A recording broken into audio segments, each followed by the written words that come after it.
The Matatu Diaries.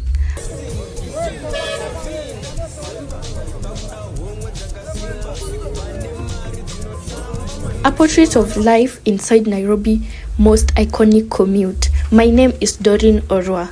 Every morning, roughly 4 million Nairobi climb into a matatu.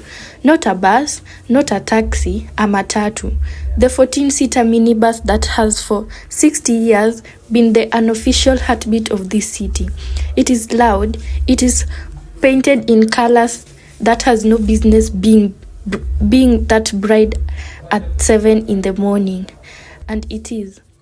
Depending on who you ask, either the greatest social equalizer Kenya has ever known or a daily exercise in organized chaos.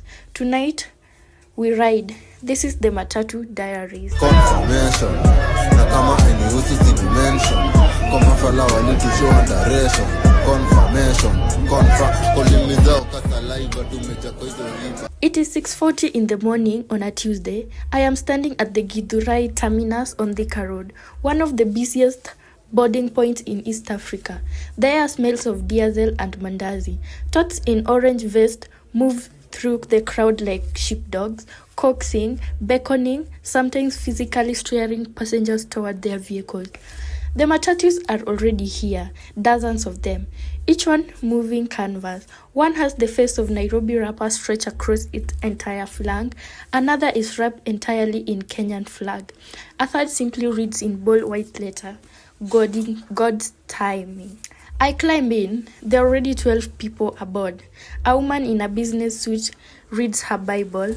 2 schoolboys share a pair of earphones. An old man in a checked jacket holds a live chicken. We are not yet moving.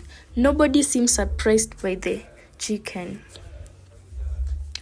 The man behind the wheel is called Kamau. He has driven this route, Githurai to town and back, for 11 years. I ask him what he loves about the job.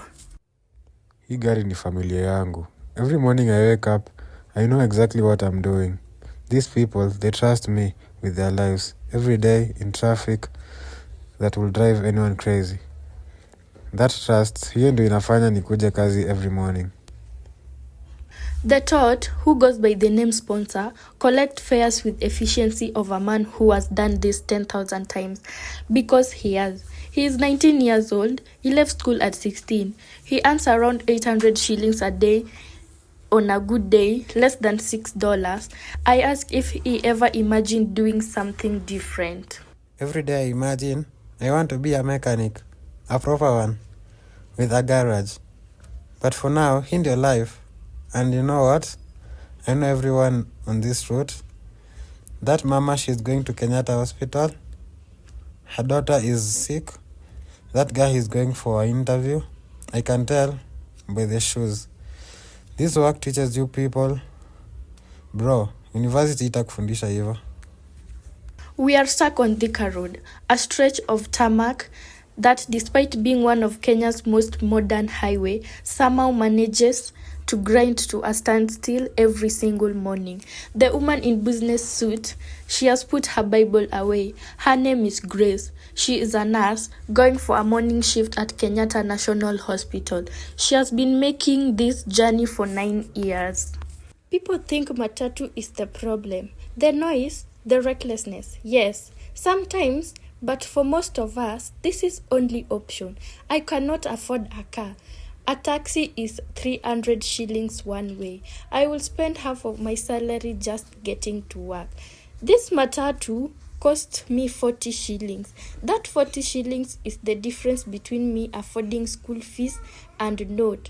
So when people complain about the Matatu, I understand.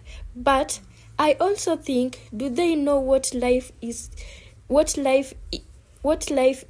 like without it? We arrive at the CBD 48 minutes after departure. The passengers scatter like birds into office blocks, markets, hospital, construction sites.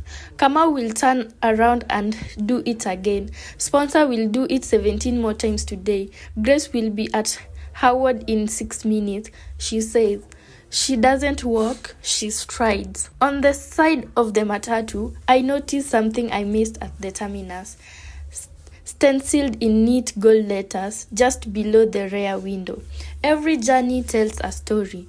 It is almost certainly a coincidence, but standing in the dust of Tomboya Street, watching 4 million stories dispersed into the morning, it feels less like decoration and more like documentation. The Matatu is Nairobi. That is it.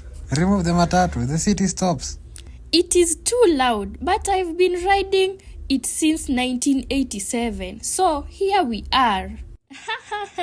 I've made my best friend in Matatu. No joke. The Matatu is not just transport. It is theater. It is economy. It is, in its own ratios, horn blaring, bass thumping away, a form of democracy. The place where the nurse, the student, the chicken, and the executive share 40 square feet and a common destination. For the weekend lens, I'm Doreen Orwa reporting from the number 45 somewhere on the Road. Kama kushoto tumeja kwa hizo fikra